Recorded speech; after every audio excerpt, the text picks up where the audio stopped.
Hello students, start करते हैं question 2 exercise 13.1। Question देखेंगे, एक कमरे की लंबाई, चौड़ाई और ऊंचाई क्रमशः 5 मीटर, 4 मीटर और 3 मीटर है। 7.50 रुपए प्रति वर्ग मीटर की दर से कमरे की दीवारों और छत पर सफेदी कराने का व्यय ज्ञात कीजिए। अब जो सफेदी करानी है वो चारों दीवारों पर और छत पर। तो जो कमरा है वो कैसा है? घनाभ, क्योंकि उसकी लंबाई, चौड़ाई, ऊंचाई दे रखी है। तो उसकी दीवारों का क्षेत्रफल, चार दीवारी का, या उसको कहते हैं पार्श्व पृष्ठीय क्षेत्रफल, और छत का क्षेत्रफल निकालकर फिर उस पर सफेदी कराने का व्यय ज्ञात कर सकते हैं। तो देखेंगे क्वेश्चन में, सबसे पहले लिखेंगे कमरे की लंबाई, चौड़ाई और ऊंचाई जो हमें दे रखी है। लंबाई को हम L से लिखते हैं, चौड़ाई को B से और ऊंचाई को H से। अब हमने निकालना है सबसे पहले कमरे की चार दीवारी या पार्श्व पृष्ठीय क्षेत्रफल। तो फॉर्मूला लिखेंगे यहाँ पर कमरे का पार्श्व पृष्ठीय क्षेत्रफल। आप इसको चार दीवारी का क्षेत्रफल भी कह सकते हो। पार्श्व पृष्ठीय क्षेत्रफल का फॉर्मूला होता है 2H bracket L plus B। तो यहाँ पे इसका मान रखेंगे। H का मान है यहाँ पर 3, L का मान 5 और B का मान 4।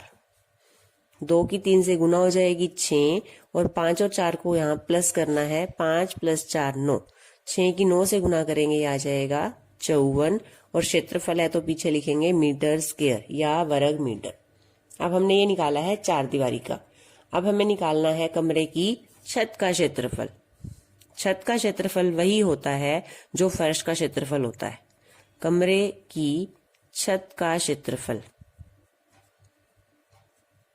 LB, L गुना B, लंबाई गुना चौड़ाई, क्योंकि जो कमरा है, फर्श जो है वो लंबाई और चौड़ाई दो विमाओं से बनता है। लंबाई है हमारे पास 5, चौड़ाई है 4। 5 गुना 4 करेंगे तो 20 मीटर स्क्वायर। छत पर भी करना है और चार दीवारों पर भी करना है, तो दोनों को प्लस कर देंगे तो ये कौन सा क्षेत्रफल आएगा? सफेदी किए जाने वाले भाग का क्षेत्रफल।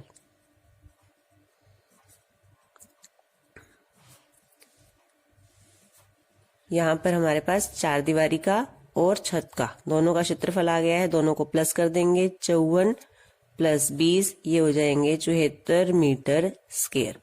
इतना क्षेत्रफल है जिस पर सफेदी की जानी है। अब हमने सफेदी करने का व्यय ज्ञात करना है। उसकी दर है 7.50। तो यहाँ पर इकाई लगानी है हमने।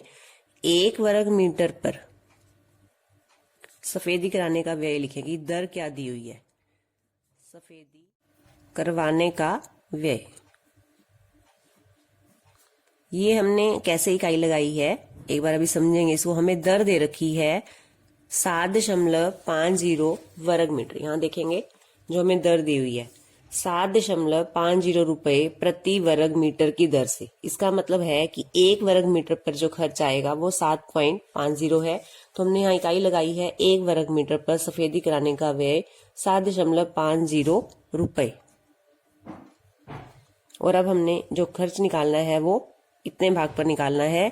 तो 74 वर्ग मीटर पर सफेदी कराने का व्यय, इसे गुना कर देंगे 7.50 से। 7.50 गुना 74। अब आप देखोगे इसको गुना कैसे करोगे। गुना करने के लिए जैसे हम पहले पॉइंट हटा देते हैं, पॉइंट छोड़ देते हैं। यहाँ पे हमारे पास 7.50 है, आप इसको 750 कर लो। 750 की गुना 74 से करनी है।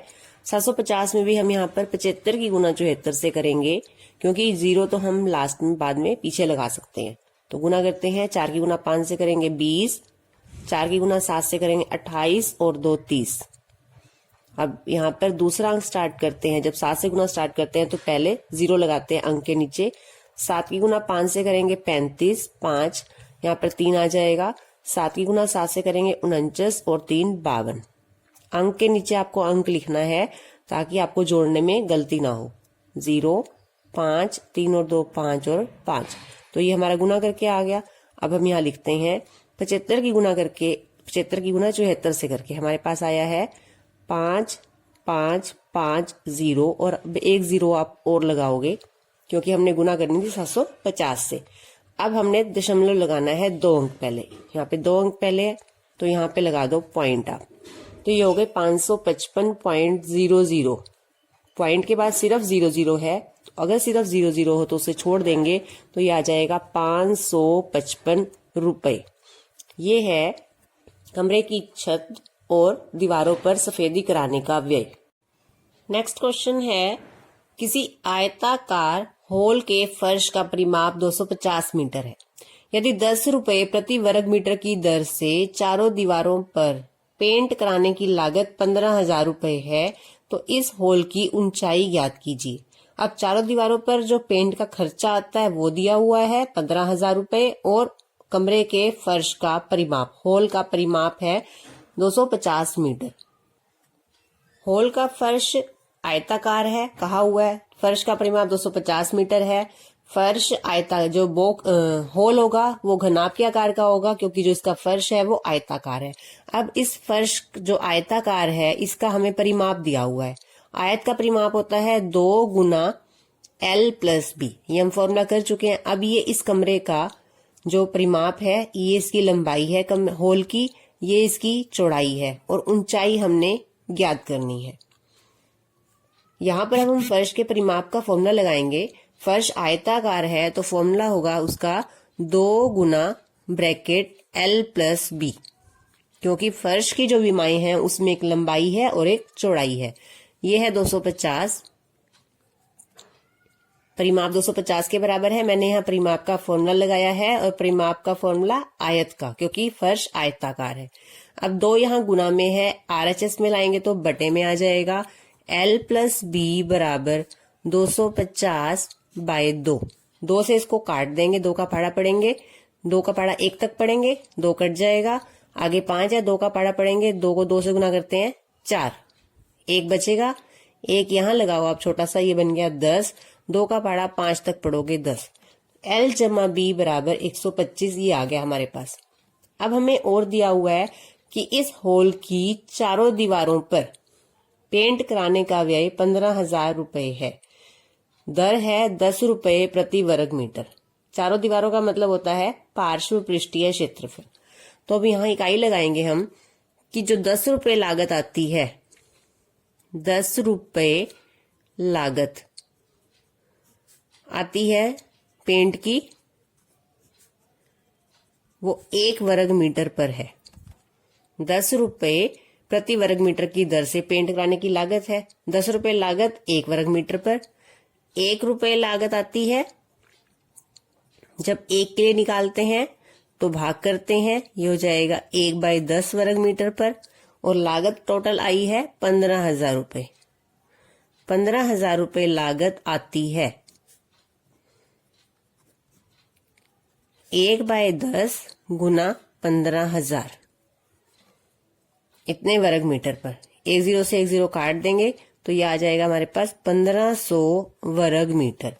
15,000 रुपए खर्चा पेंट कराने का आता है 1500 वर्ग मीटर पर, और ये पेंट कहाँ हुआ है? चारों दीवारों पर। इसका मतलब 1500 वर्ग मीटर है चारों दीवारों का क्षेत्रफल, और चारों दीवारों के क्षेत्रफल को कहते हैं हम पार्श्व पृष्ठीय क्षेत्रफल। तो यहाँ लिखेंगे होल का पार्श्व पृष्ठीय क्षेत्रफल निकला हमारे पास 1500 वर्ग मीटर। अब हमने पार्श्व पृष्ठीय क्षेत्रफल का फॉर्मूला किया हुआ है। जैसे हमें यहाँ परिमाप पता था, हमने परिमाप का फॉर्मूला लगाया था। अब हमें क्षेत्रफल पता है, क्षेत्रफल का फॉर्मूला लगाएंगे। पार्श्व पृष्ठीय क्षेत्रफल होता है 2h ब्रैकेट L+B बराबर 1500। L+B का मान हमें पता है 125, तो यहाँ पर L+B की जगह रखेंगे 125। 2h 125 ब्रैकेट में बराबर 1500। अब हमने h का मान निकालना है। h का मान निकालना है तो 125 और 2 यहाँ गुना में है, RHS में ले आएंगे तो बटे में आ जाएंगे। तो h बराबर 1500 बाय 2 और यहाँ पर 125 भी इसके साथ बाय में। अब इसे काट लेंगे और हमारे पास यहाँ से h का मान आ जाएगा, और h है होल की ऊंचाई। काटेंगे इसको। सबसे पहले आप यहाँ पर 5 का पहाड़ा पढ़ लो। 5 का पहाड़ा देखो कि कहां तक पढ़ोगे, 2 तक।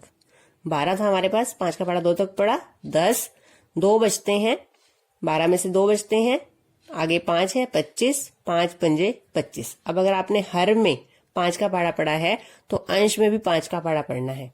5 का पहाड़ा पढ़ेंगे, 5 का पहाड़ा 3 तक पढ़ेंगे, 15 पूरा कट जाएगा, 2 0। फिर से 5 का पहाड़ा पढ़ते हैं, हर में पढ़ेंगे 5 का पहाड़ा तो 5 को 5 से गुना करेंगे 25, अंश में भी 5 का पहाड़ा पढ़ेंगे, 5 का पहाड़ा पढ़ोगे आप 6 तक, 30 आ गया, 30 आपका कट गया, 1 0 बची।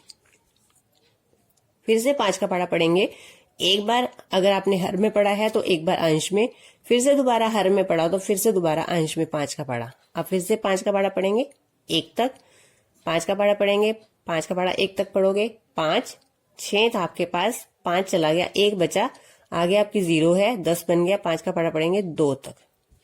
अब हमारे पास हर में है 2, अंश में है 12, 2 का पहाड़ा पढ़ देंगे, 2 को 1 से गुना करेंगे 2, तो 2 को 6 से गुना करते हैं तो 12। अब हमारे पास हर में केवल 1 है और अंश में है 6, 6 बाय 1 मतलब 6, h का मान आ गया है 6 मीटर। तो होल की ऊंचाई जो हमें ज्ञात करनी थी वो आई है 6 मीटर। होल की ऊंचाई, तो यही हमारा आंसर है। 4th क्वेश्चन करते हैं। किसी डिब्बे में भरा हुआ पेंट 9.375 वर्ग मीटर के क्षेत्रफल पर पेंट करने के लिए पर्याप्त है। इस डिब्बे के पेंट से 22.5 सेंटीमीटर गुना 10 सेंटीमीटर गुना 7.5 सेंटीमीटर विमाओं वाली कितनी ईंट पेंट की जा सकती है। ये जो विमाएं हैं, विमाएं का मतलब जो भुजाएं हैं, एक ईंट की है। ये ईंट की लंबाई, चौड़ाई और ऊंचाई। ईंट का आकार कैसा होता है, घनाभ। तो एक लंबाई, चौड़ाई और ऊंचाई दी गई है और एक बॉक्स, एक डिब्बा है जिसमें जो पेंट है वो 9.375 मीटर स्क्वायर पर पेंट कर सकता है। तो हमें बताना है कि अगर उस डिब्बे से इस तरह की ईंटें पेंट की जाएं तो कितनी ईंटें पेंट हो सकती हैं। तो हमने लिखा है पेंट जितने क्षेत्रफल के लिए पर्याप्त है 9.375 मीटर स्क्वायर और एक ईंट की विमाएं हैं, लंबाई, चौड़ाई और ऊंचाई। इसके लिए हमें क्या देखना होगा, हम सबसे पहले देखेंगे कि एक ईंट का कितना क्षेत्रफल है और फिर देखेंगे कि 9.375 वर्ग मीटर के लिए जो पेंट है वो कितनी ईंटों को पेंट कर सकता है। तो एक ईंट का क्षेत्रफल निकालने के लिए हमें फॉर्मूला लगाना होगा घनाभ का कुल पृष्ठीय क्षेत्रफल। तो यहां लिखेंगे एक ईंट का कुल पृष्ठीय क्षेत्रफल। कुल क्यों निकालेंगे, क्योंकि पूरी ईंट को पेंट किया जाना है। कुल पृष्ठीय क्षेत्रफल का फॉर्मूला अब घनाभ का लगाएंगे, वो होता है 2 गुना bracket LB plus BH plus LH। अब देखेंगे हमने ये माप कैसे लेने हैं। L मीन्स लंबाई, B मीन्स चौड़ाई और H मीन्स ऊंचाई। सबसे पहले आपने पहले दोनों की गुना करनी है, 22.5 गुना 10, फिर प्लस का निशान, पीछे वाले दो माप यानी कि चौड़ाई और ऊंचाई की, 10 गुना 7.5 प्लस अब पहले और तीसरे की 22.5 गुना 7.5। पहले दोनों की गुना लिखो, फिर प्लस का निशान, फिर पीछे वाले दोनों की गुना लिखो, फिर प्लस का निशान, फिर पहले और तीसरे की गुना।